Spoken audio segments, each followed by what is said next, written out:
Hi friends.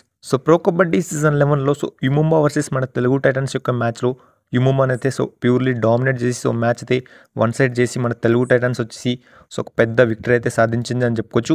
And అది కూడా ఈ మ్యాచ్ వచ్చేసి మనకైతే రివెంజ్ వీక్ భాగంగా అయితే జరిగింది కాబట్టి యుముంబా వచ్చేసి మనకైతే టైటన్స్ పైన విక్టరీ సాధించి మనకైతే రివెంజ్ తీర్చుకుంటుందని అయితే చాలామంది అయితే అనుకున్నారు కానీ ఆ ఛాన్స్ అయితే మన తెలుగు టైటన్స్ వచ్చేసి అస్సలైతే ఇవ్వలేదు. మెయిన్‌గా మనకైతే ఫస్ట్ హాఫ్‌లో చాలా డామినేట్ చేసింది. మనకైతే ప్రీవియస్‌గా జరిగిన ఫస్ట్ మ్యాచ్ కంటే ఈ మ్యాచ్‌లో చాలా అంటే చాలా దారుణంగా అయితే ఓడిపోవడం జరిగింది. యుముంబా టీం వచ్చేసి అండ్ యుముంబాకి ఒక్క ఛాన్స్ కూడా ఇవ్వలేదు. ఆల్ అవుట్‌లో ఒకటేసారి ఇవ్వడం జరిగింది కానీ యుముంబాకి లీడింగ్‌లో రావడానికి ఆప్షన్ అయితే లేదు. మనకైతే ఛాన్స్‌ల లీడింగ్‌లో మన తెలుగు టైటన్స్ టీం అయితే ఫస్ట్ హాఫ్‌లో ఉండడం జరిగింది. అండ్ ఆ తర్వాత మనకైతే యుముంబా కమ్‌బ్యాక్ చేసినప్పటికీ మన తెలుగు టైటన్స్ వచ్చేసి అసలు ఛాన్స్ అయితే ఇవ్వలేదు యుముంబా టీంకి. అండ్ ఇప్పుడు వచ్చేసి మనకైతే మ్యాచ్‌లో మెయిన్ ప్లేయర్స్ విషయానికి వస్తే మాత్రం మెయిన్‌లీ అబ్సల్యూట్లీ మనకైతే విజయ్ మాలిక్ అని చెప్పుకోవచ్చు. విజయ్ మాలిక్ వచ్చేసి ఫస్ట్ నుంచి మనకైతే టీంని కంట్రోల్ చేస్తూ రైట్ పాయింట్స్ అయితే సాధిస్తూనే ఉన్నాడు. అండ్ సూపర్ 10 అయితే సాధించడం జరిగింది కాబట్టి అండ్ విజయ్ మాలిక్తో పాటు సపోర్టింగ్ రైడర్గా ఉండడం జరిగింది మన ఆశీష్ నర్వాల్.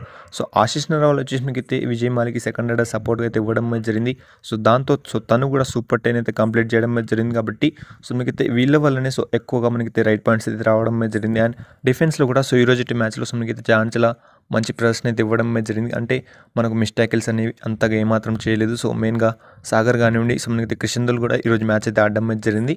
క్రిషన్దుల్తో పాటు అంకిత్ జగ్లాన్ ఈ ప్లేయర్స్ వచ్చేసి మంచిగా మనకైతే కాంబినేషన్ ట్యాకిల్స్ అయితే చేయడం జరిగింది. అందుకే తెలుగు టైటన్స్ వచ్చేసి యుముంబా పైన రివెంజ్ వీక్లో కూడా మనకైతే గెలిచిందని చెప్పుకోవచ్చు కాబట్టి అండ్ పవన్ శ్రావత్ లేని లోటు అనేది మనకైతే అస్సలైతే ఎక్కడైతే కనిపించట్లేదు. అది వచ్చేసి మొత్తం కెప్టెన్ విజయ్ మాలిక్ అయితే మొత్తం అయితే చూసుకుంటాను కాబట్టి అండ్ నెక్స్ట్ మ్యాచ్ వచ్చేసి మనకైతే జైపూర్తో అయితే ఉండడం జరిగింది కాబట్టి ఈ మ్యాచ్లో వచ్చేసి మనకు ఏ టీం గెలిచే ఛాన్స్ ఉంది అనేది మీరు తప్పకుండా కింద కామెంట్ చేయండి.